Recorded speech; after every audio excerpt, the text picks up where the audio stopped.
Congolaises, Congolais, mes très chers compatriotes. En ce jour solennel du 30 juin 2026, notre nation célèbre le 66e anniversaire de son accession à l'indépendance. 66 ans se sont écoulés depuis ce jour historique où le peuple congolais, après de longues années de domination coloniale, s'est levé dans sa dignité pour affirmer devant le monde son droit inaliénable à la liberté, à l'autodétermination et à la maîtrise de son destin. Le 30 juin n'est donc pas une simple date de notre calendrier républicain. Il est à la fois une mémoire, une promesse et une responsabilité. Il est la mémoire de celles et ceux qui, par leur courage et leur sacrifice, ont ouvert le chemin de notre liberté. Pour eux, l'unité, la dignité et la souveraineté du peuple congolais avaient plus de valeur que leur propre vie. Il est aussi la promesse faite à chaque génération de ne jamais renoncer à l'idéal d'un Congo libre, uni et souverain. Il est enfin une responsabilité, celle de protéger, d'approfondir et d'incarner chaque jour l'indépendance conquise par nos pères dans nos institutions, notre économie, notre diplomatie, notre défense nationale et notre engagement collectif au service de la République.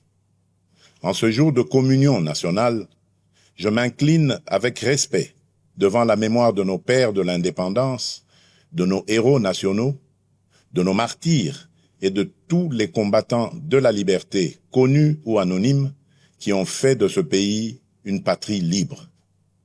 Je rends un hommage particulier à Joseph Kasavubu, à Patrice Emery Lumumba, ainsi qu'à tous les bâtisseurs de notre conscience nationale. Je rends également hommage à toutes les femmes et à tous les hommes qui, dans nos villages, nos villes, nos écoles, nos églises, nos administrations, nos mines, nos champs, nos marchés, nos entreprises et nos familles, continuent chaque jour par leur travail, leur courage et leur résilience de porter la République à bout de bras. Mes très chers compatriotes, cette année encore, notre fête nationale intervient dans un contexte grave. À l'est de notre pays, nos compatriotes continuent de subir les conséquences douloureuses de l'agression, de l'activisme des groupes armés, du terrorisme, des violences contre les civils, des déplacements forcés, des pillages, des prédations économiques et des violations répétées du droit international. Je pense en cet instant à nos frères et sœurs du Nord Kivu, du Sud Kivu, de l'Ituri, du Tanganyika, du Maniema et de toutes les zones meurtries par l'insécurité. Je pense aux familles endeuillées, aux déplacés contraints de vivre loin de leurs terres, aux femmes victimes de violences, aux enfants privés d'école, aux paysans privés de leurs champs, aux commerçants privés de leurs activités et aux jeunes privés de perspectives par la guerre et la peur. À chacun d'entre eux, je veux redire, au nom de la nation tout entière, vous n'êtes pas oubliés. Votre douleur est celle de toute la République et votre sécurité demeure une priorité absolue de mon action. Je rends un hommage solennel à nos forces armées, à notre police nationale, à nos services de sécurité ainsi qu'aux résistants patriotes Wazalendo engagés dans le cadre légal de la défense de la patrie. À vous qui tenez les lignes, qui défendez nos frontières et qui protégez nos populations, la nation reconnaissante vous dit merci. Votre courage est le rempart de notre souveraineté et votre engagement restera inscrit dans la mémoire de la République. Mes très chers compatriotes, l'année dernière, à la même période, je m'adressais à vous au lendemain d'avancées diplomatiques importantes, notamment dans le cadre de l'accord de Washington et des discussions de Doha. Ces démarches avaient ouvert une espérance et replacé la tragédie congolaise au cœur des agendas régionaux et internationaux. Elles ont surtout consacré une vérité essentielle.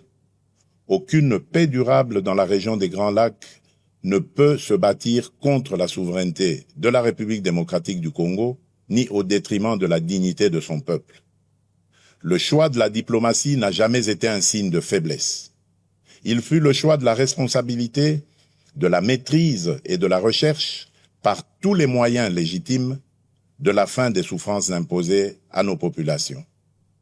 Les accords de Washington, les discussions de Doha et les engagements de Montreux n'ont de sens que s'ils produisent des résultats concrets, vérifiables et irréversibles, le silence des armes, la fin de tout soutien aux groupes armés, le retrait effectif des forces étrangères non invitées, le désarmement des combattants, le retour digne et sécurisé des déplacés et des réfugiés, la protection des civils, la restauration de l'autorité de l'État, la justice pour les victimes et des garanties crédibles de non-répétition.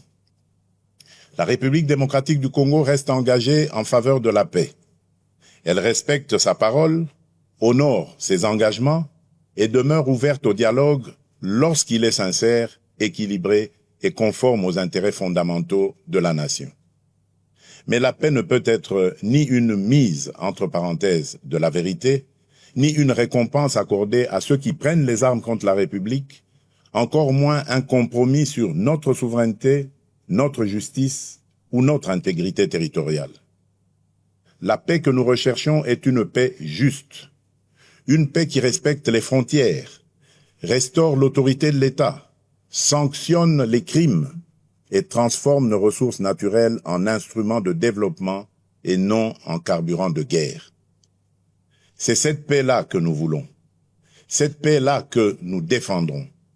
Je remercie nos partenaires qui accompagnent ces efforts, notamment les États-Unis d'Amérique, l'État du Qatar, l'Union africaine, l'Union européenne, les Nations unies, la SADC, l'EAC, la CIRGL, ainsi que tous les pays amis engagés en faveur de la paix dans notre région. La République démocratique du Congo ne sera plus réduite à l'image d'un pays que l'on convoite, que l'on pille ou que l'on déstabilise. J'en ai fait le serment devant la nation. Et depuis mon accession à la magistrature suprême, je travaille à faire reconnaître notre pays pour ce qu'il est véritablement appelé à devenir, c'est-à-dire un pilier de paix, de croissance, de transition énergétique, de stabilité régionale et de prospérité partagée en Afrique et dans le monde. Le regard porté sur notre pays est d'ailleurs en train de changer.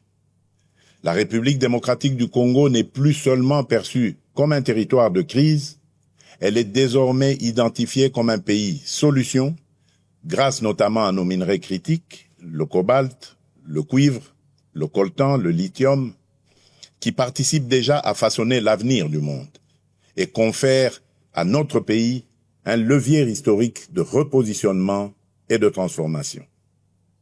C'est dans cette perspective que s'inscrit le partenariat stratégique que nous construisons avec les États-Unis d'Amérique, ainsi que ceux que nous entendons nouer avec nos autres partenaires. Tous doivent répondre à une exigence claire, servir les intérêts fondamentaux du peuple congolais, renforcer notre souveraineté, soutenir la paix, favoriser la transformation locale, sécuriser les chaînes de valeur et créer des emplois durables pour notre jeunesse. Le temps où nos minerais étaient extraits chez nous, exportés à l'état brut, valorisés ailleurs, puis revendus au monde pendant que nos populations demeuraient dans la pauvreté, appartient désormais au passé. C'est dans cette même perspective que la République démocratique du Congo assume la présidence de la Conférence internationale sur la région des Grands Lacs, la CIRGL, avec l'ambition d'en faire un cadre plus utile, plus responsable et plus efficace au service de la paix, de la sécurité, de la stabilité et du développement partagé. Nous y défendons des principes clairs de respect de l'intégrité territoriale des États, de non-ingérence, de lutte contre l'exploitation illégale des ressources naturelles, d'intégration économique, de sécurité collective et de responsabilité face aux engagements pris.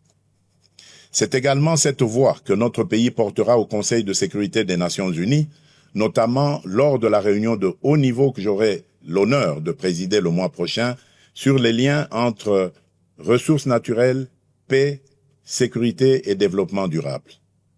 Notre message sera clair. Les ressources naturelles de la République démocratique du Congo ne doivent plus être regardées comme une malédiction. Elles doivent devenir un levier de paix, de prospérité, de souveraineté, de justice et de transformation pour le peuple congolais. Mes très chers compatriotes, la santé de nos populations demeure une priorité essentielle de notre action publique. Aucune nation ne peut prétendre à une prospérité durable sans un système de santé solide, accessible et résilient. C'est dans cet esprit que nous avons poursuivi ces dernières années le renforcement de nos infrastructures sanitaires, des capacités de nos personnels de santé, de la surveillance épidémiologique et de la recherche médicale, notamment à travers l'expertise reconnue à l'Institut national de recherche biomédicale, l'INRB en sigle. Alors que ces efforts se poursuivent, notre pays fait face à une nouvelle épreuve sanitaire, la résurgence de l'épidémie de maladie à virus Ebola causée par la souche Bundibugyo. Cette nouvelle flambée épidémique touche principalement les zones de santé de Rwampara, Mongwalu et Bunia dans la province de l'Ituri. En ces circonstances douloureuses, j'adresse d'abord la compassion de la nation aux familles qui ont perdu un être cher, ainsi qu'à toutes les personnes touchées par cette épreuve. Face à cette menace, les mécanismes de riposte ont été rapidement activés. Fort de l'expérience acquise lors des précédentes flambées d'Ebola, notre pays dispose aujourd'hui de capacités renforcées pour prévenir, détecter, isoler, prendre en charge et protéger nos populations. Un plan global de riposte budgétisé à 319 millions de dollars américains a été élaboré. Les premiers moyens nécessaires ont été mobilisés en urgence par le gouvernement afin d'appuyer les opérations sur le terrain, limiter la propagation de la maladie et sauver le plus grand nombre de vies possible. Je veux ici saluer le courage et le professionnalisme de nos médecins, chercheurs, infirmiers, techniciens de laboratoire, agents de santé communautaires, équipes de surveillance, autorités provinciales, autorités coutumières, partenaires techniques et financiers, ainsi que des communautés locales engagées dans cette riposte. Dans des conditions souvent difficiles, parfois au contact même direct du danger, ces femmes et ces hommes protègent des vies, rassurent les familles, accompagnent les malades et renforcent la résilience de notre système de santé. Ils méritent la reconnaissance de toute la nation. J'appelle nos compatriotes vivant dans les zones concernées, ainsi que l'ensemble de la population, à demeurer vigilants, responsables et disciplinés. Ebola n'est ni une rumeur, ni une honte. C'est une urgence sanitaire qui exige responsabilité, solidarité et vérité. Je demande à chacune et à chacun de respecter les consignes des autorités sanitaires, d'observer les mesures d'hygiène, de signaler immédiatement tout cas suspect, d'éviter les pratiques à risque et de ne pas céder à la désinformation. Dans cette épreuve, notre force résidera dans la confiance, la discipline collective, la solidarité nationale et la capacité de l'État à agir rapidement, efficacement et au plus près des populations. Mes très chers compatriotes, en ce jour particulier, je voudrais m'adresser à toutes les Congolaises et à tous les Congolais au-delà des convictions, des sensibilités et des appartenances politiques. Notre pays traverse des débats politiques importants. Cela est normal dans une démocratie vivante. Le débat est légitime, le désaccord est naturel, la contradiction est utile lorsqu'il s'exprime dans le respect de la République, de ses institutions, de ses lois et de l'intérêt supérieur de la nation. Je veux cependant rappeler un principe essentiel: aucune ambition personnelle ou partisane ne vaut plus que la paix de tous. Aucune divergence politique ne doit être plus forte que l'unité de la République. Aucune stratégie de conquête ou de contestation du pouvoir ne doit fragiliser la souveraineté du peuple congolais. J'entends les discussions suscitées autour de la Constitution et des réformes institutionnelles. Dans une démocratie, aucune question d'intérêt national ne doit être confisquée ni interdite de réflexion.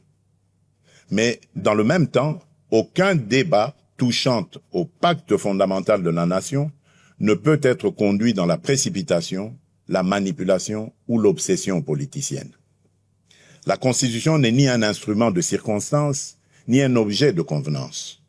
Elle organise notre vie commune, garantit l'équilibre de nos institutions, consacre les droits du peuple et protège la stabilité de la République.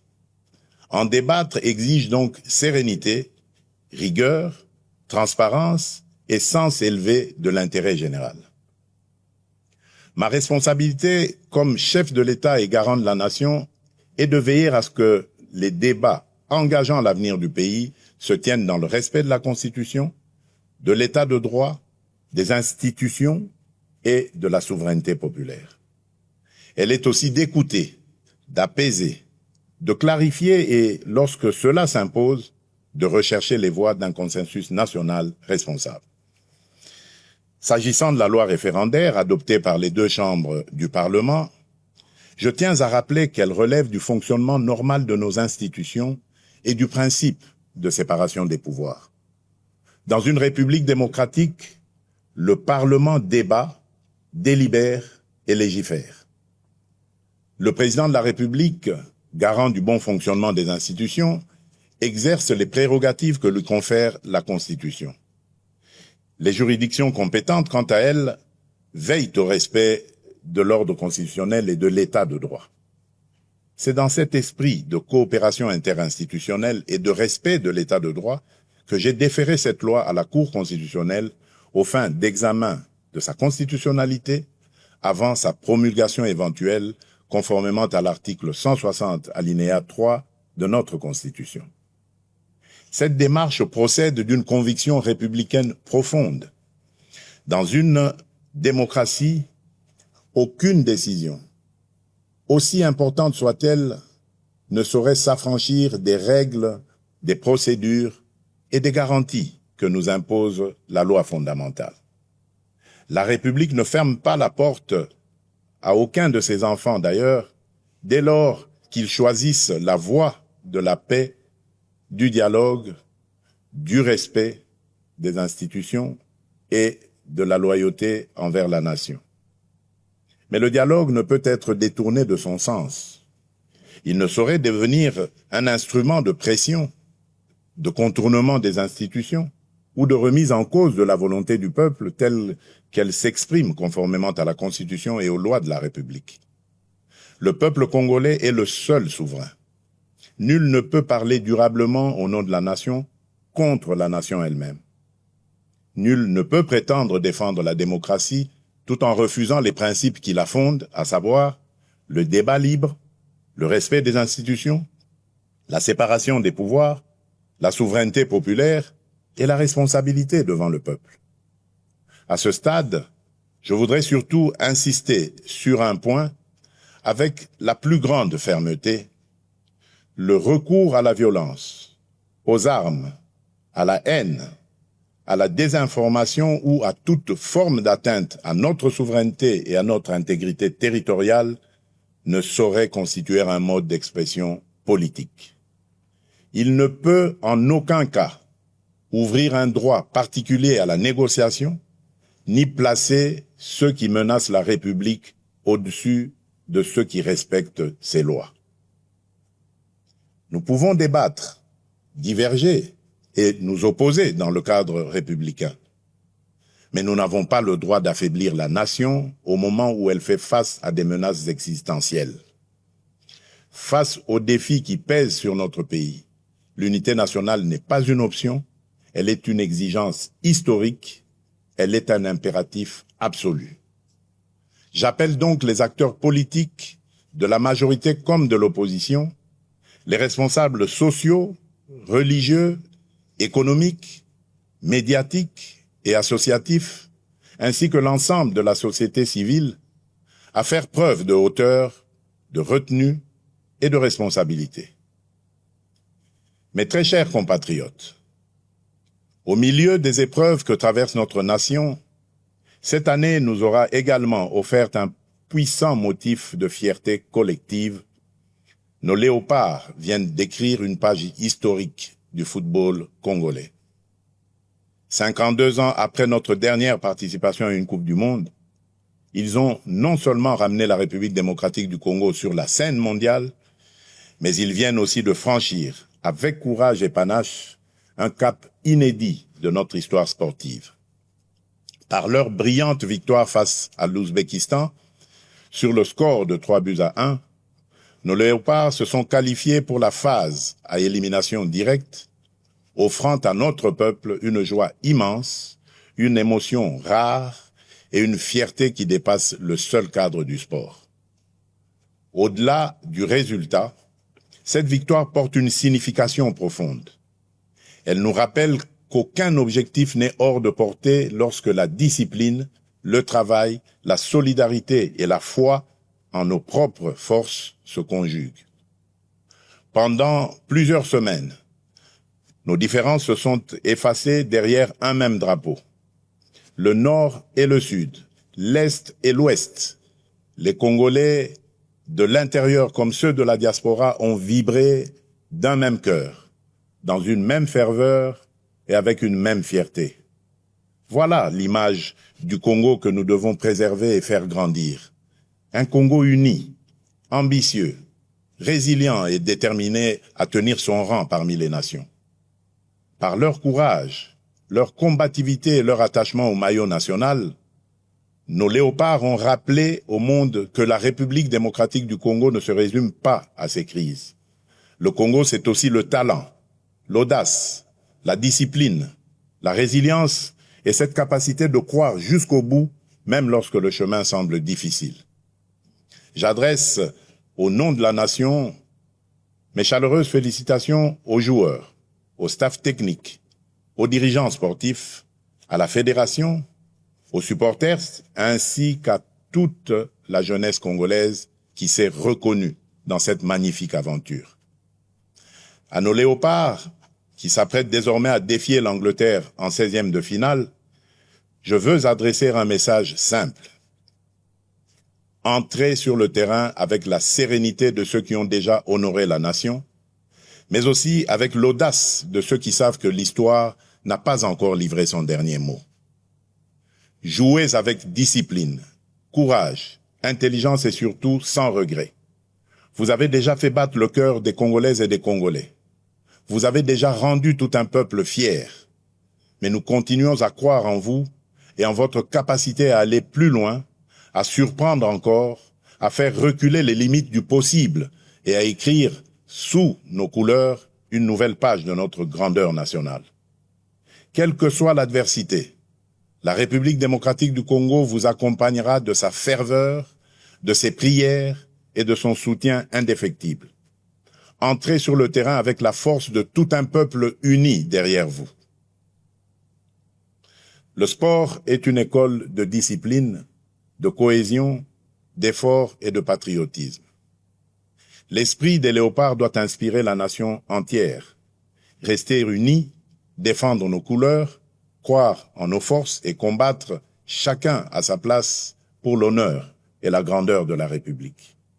Dans le même élan, je rends hommage à nos artistes, nos scientifiques, nos chercheurs, nos entrepreneurs, nos créateurs ainsi qu'à toutes les femmes et à tous les hommes qui, par leur talent, leur travail et leur excellence, contribuent au rayonnement de la République démocratique du Congo à travers le monde. Mes très chers compatriotes, 66 ans après l'indépendance, la République démocratique du Congo demeure debout. Debout malgré les guerres, les convoitises, les blessures de l'histoire et les épreuves traversées. Debout surtout parce que son peuple n'a jamais cessé de croire en lui-même, en sa dignité et en son destin. Cette force intérieure, cette capacité à résister et à se relever constitue l'une des plus grandes richesses de notre nation. Et aujourd'hui, plus que jamais, notre responsabilité est d'aller plus loin. L'indépendance politique fut une conquête historique. Notre devoir désormais est d'en faire une souveraineté pleinement vécue, concrète et irréversible. Une souveraineté sécuritaire, afin que plus aucun groupe armé, plus aucune force étrangère, plus aucun agenda extérieur ne puisse dicter sa loi sur une parcelle de notre territoire. Une souveraineté économique, afin que les ressources de notre sol et de notre sous-sol servent d'abord le développement de notre pays, la transformation de notre économie, la création de valeurs locales, l'émergence de champions nationaux et le bien-être de notre peuple. Une souveraineté numérique, afin que l'identité de nos citoyens, les données de notre pays et les services publics de notre État soient protégés, modernisés et mis au service des Congolaises et des Congolais. Une souveraineté diplomatique enfin, afin que la République démocratique du Congo parle au monde avec respect, clarté, dignité et fermeté. Voilà le sens profond que je donne à cette célébration, faire du 30 juin non seulement un moment de mémoire, mais aussi un appel au sursaut national. Notre République est une maison commune. Chacun y a des droits, des devoirs, une dignité à protéger et une responsabilité à assumer. C'est pourquoi nous devons regarder au-delà des urgences du moment et préparer avec méthode et détermination le Congo de 2030, de 2040 et de 2050. Le Congo que nous voulons léguer à nos enfants est un Congo en paix, moderne, prospère et respecté, un Congo où chaque enfant accède à une éducation de qualité, où chaque famille bénéficie de soins dignes, où chaque jeune peut trouver sa place, exercer son talent et réaliser ses ambitions, un Congo où les richesses nationales se transforment en emplois, en infrastructures, en services publics et en mieux-être pour le peuple. Ce Congo ne se construira ni par la résignation, ni par la division, ni par l'attente passive. Il se construira par le travail, la discipline, l'unité, la probité et le sursaut patriotique. Chaque Congolaise et chaque Congolais a une part à prendre dans cette œuvre nationale. L'enseignant qui forme avec conscience, le soldat qui protège avec honneur, le policier qui sécurise sans abuser, le médecin qui soigne avec dévouement, le fonctionnaire qui sert avec probité, le magistrat qui rend justice avec indépendance, l'entrepreneur qui crée des emplois, le jeune qui innove, les parents qui éduquent dans les valeurs, le citoyen qui respecte la loi et protège le bien public, la diaspora qui investit, transmet et valorise le pays. Comme le rappelait Nelson Mandela, avec la liberté viennent les responsabilités. Notre indépendance nous a donné une nation à aimer. Elle nous confie aussi une république à servir, à protéger et à élever. Car le patriotisme n'est pas seulement un sentiment. Il est une conduite, une discipline, une manière de servir, de protéger, de respecter et d'élever la nation. En ce 30 juin, levons-nous avec confiance, courage et amour pour la patrie. Unis dans la vérité, fermes dans la souveraineté, responsables dans l'action, solidaires dans l'effort, confiants dans l'avenir. Bonne fête de l'indépendance à toutes et à tous. Que Dieu bénisse la République démocratique du Congo, son peuple et tous ceux qui l'ont choisi comme pays de résidence. Je vous remercie.